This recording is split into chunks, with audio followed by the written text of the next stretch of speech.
Well, there's a couple of stories here that I want to share with you because I find them disturbing, and quite honestly, I didn't believe either one of them right away. And so I sent it up to the newsroom yesterday to have the Blaze do research on them and to find out. These can't be true, right? They both are. Let's start first with the Department of Defense. The Department of Defense has just issued a new list of extremists that should be watched. And on that, in fact, number one, past the Muslim Brotherhood and past Hamas, Hezbollah, number one, evangelical Christians. Evangelical Christians and Mormons, Catholics. I think Catholics coming in at number 8. Along with the Klan and Muslim extremists. Now, I've missed all of those stories on those really bad Catholic bombings here in America.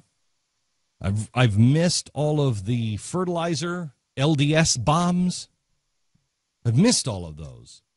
I haven't seen the big evangelical cross burnings that have been happening. So maybe I've just been asleep at the switch. Now, what the Department of Defense is saying is, well, okay, this was just put together by one guy who was just giving some talks there at the Pentagon, and he just was, he was just doing his own thing. How many times does that happen with our military? All the time. They are just not, they're just not really into the chain of command thing at the Pentagon. If that is true, which I believe it to be, if that is true, that shows our military is in danger because it obviously is losing control of itself. Now, the tip-off on this stupid thing is he misspells a couple of things, right? He misspells Al-Qaeda, but Al-Qaeda is like Osama bin Laden. I don't really know how to spell that because they keep spelling it like 600 different ways. It's like the pronunciation of gutter. It used to be Qatar. It was Cutter for a while. Yeah, Cutter. I mean, it's whatever. Mm-hmm. But there's a couple of other spelling errors in this, isn't there, Stu? In the one that you found? Yeah, the Mormons. You guys familiar with Mormons? Mormons? Yeah, okay, I guess it's kind of like mermaids, the Mormons. Mm-hmm. Very deadly group. The Latter-day Saints, Ladder. No, that's from another one. Mm-hmm. Is it? Yeah. Now, that's story number 2. Oh. Now, you heard the excuse from the Department of Defense. Mm-hmm. Let's ask the Colorado State Patrol what their excuse is.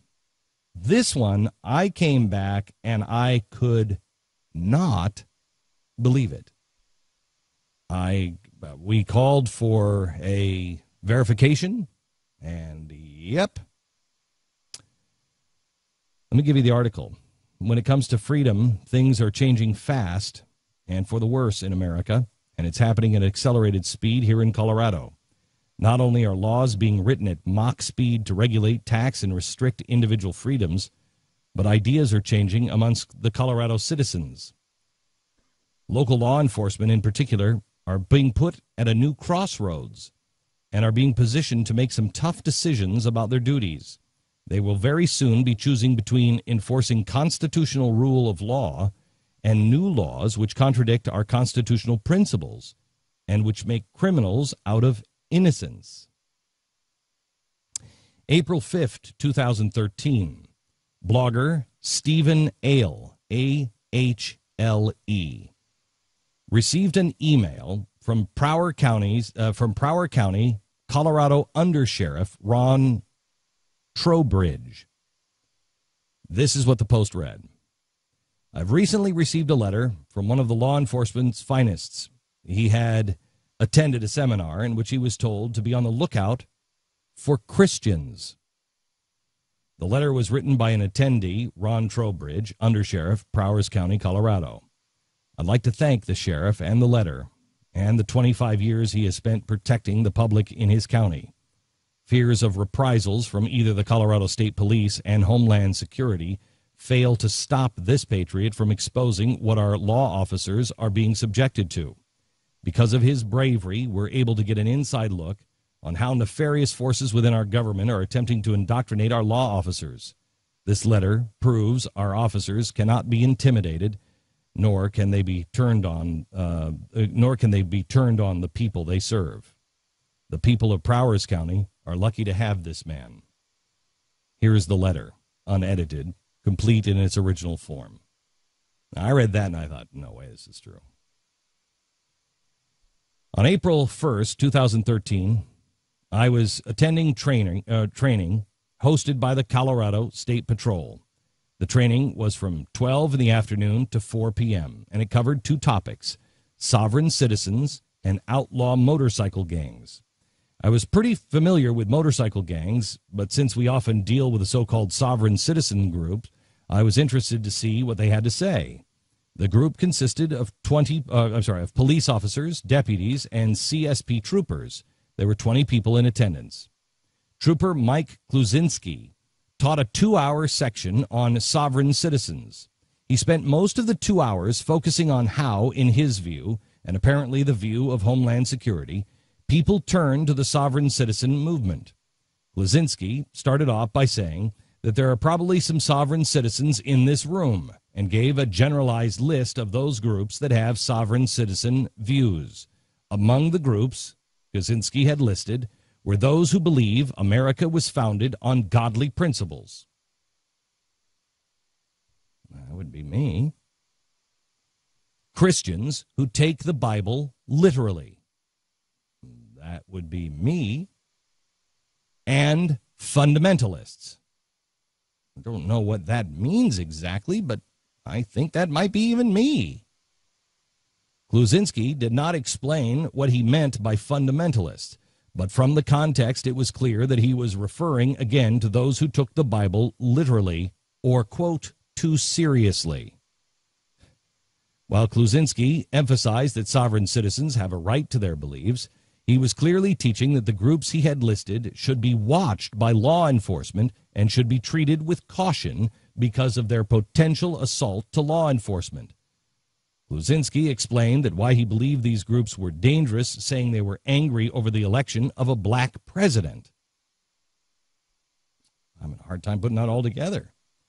When someone in the group suggested the failing economy was probably much more to blame, Kluzinski said those who are not going along with the changes in America will need to be controlled by law enforcement. Even later, he was questioned by some of the troopers present, and he questioned back and asked if they were willing and prepared to confiscate illegal weapons if they were ordered to do so. His assignment with the Colorado State Police was as an analyst for the Colorado Information Analysis Center. It is funded by Homeland Security and run by the Colorado State Police. Kluzinski says he gets his information from the Department of Homeland Security. He said he was leaving the CSP at the end of that week to begin his new career with the Department of Homeland Security. Undersheriff, Prowers County Sheriff's Office.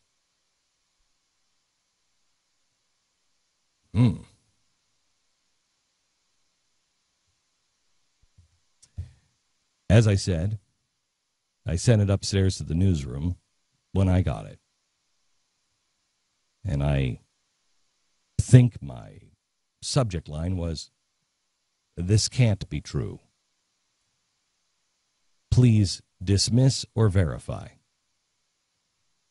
Yesterday afternoon, we verified that that is true. This is not something new. And if you believe it to be accidental, you are foolish. In Missouri, It was just an accident that these groups were listed. Ron Paul, Tea Party members, people who had the snake flag. That was just a mistake. That was in Missouri State Police. We've seen it over and over again. We've seen members of this government refer to people as terrorists who are Tea Party members.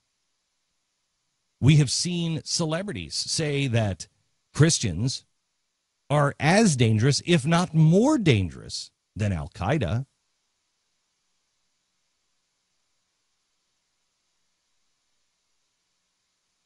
We've now seen it in the Department of Defense. But that was just one guy. That was an accident. He was just flying solo on that. And now the Colorado State Police, from a guy who's leaving to go to the Department of Homeland Security.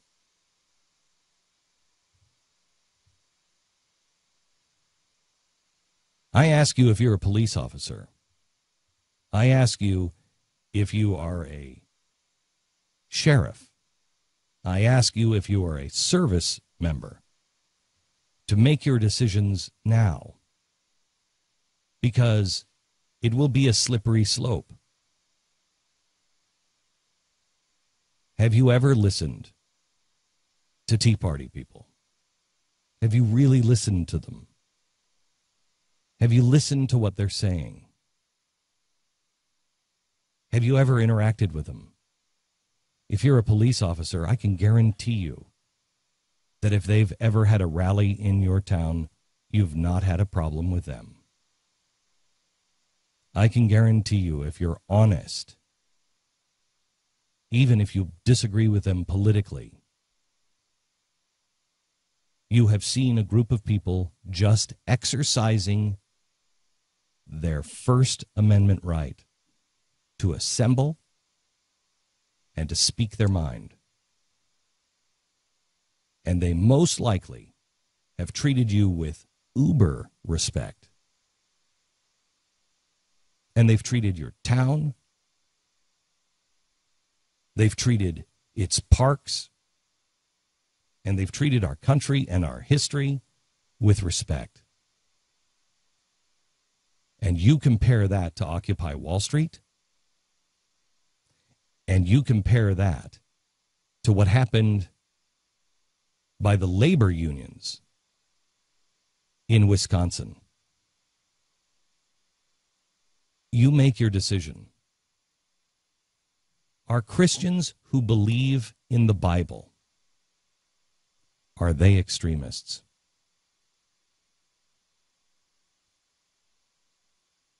Are Christians who believe that this country was founded on godly principles, are they extremists?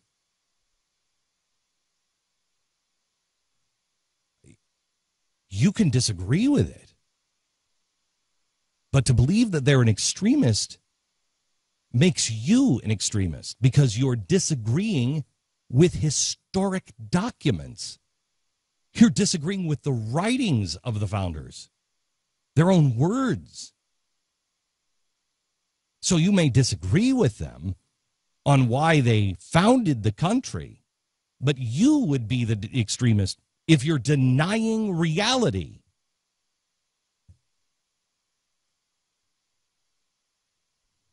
Sheriffs, police officers, your best friends have always been the law-abiding citizen. And those people who would never have thought of calling you pigs or anything else.